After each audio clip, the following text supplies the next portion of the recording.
Podcast livre Merci, grazie, thank you de Julien Sandrel. Présentation du roman. Le titre en VO du roman est Merci, grazie, thank you. Il a été publié en France en 2022 aux éditions Calman-Lévy. Il fait 352 pages. Je lui ai mis la note de 10 sur 10 et le conseille à tout le monde. Quatrième de couverture. Gina, charmante vieille dame d'origine italienne qui mène une existence modeste à Paris, a un péché mignon que tout le monde ignore.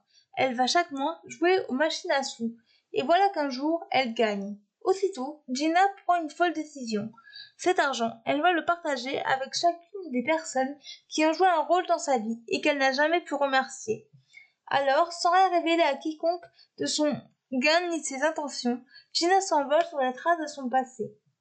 Lorsque sa petite fille, Chloé, découvre la fugue de sa grand-mère adorée vers New York, elle décide de partir à sa recherche, accompagnée à son corps défendant par la très loufoque et envahissante meilleure amie de Gina, qui a le don pour les mettre dans des situations impossibles. Commence alors pour les trois femmes un voyage riche en émotions fortes, entre fou rire et larmes, entre gratitude et transmission, rythmé par les secrets de Gina, et les soubresauts d'une histoire pas si lointaine. Ce que j'ai pensé de ce roman.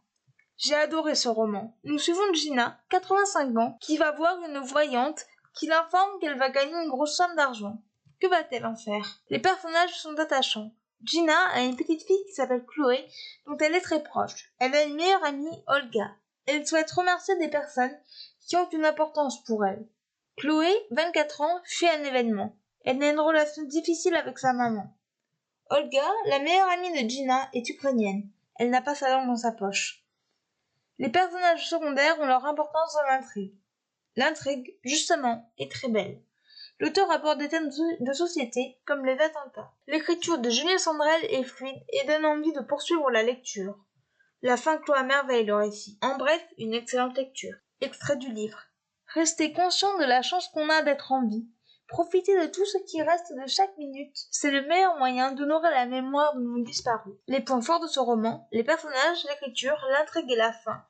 Les points faibles de ce roman, pour moi, il n'y en a pas. Voilà, c'en est tout pour ce podcast. J'espère qu'il vous aura plu.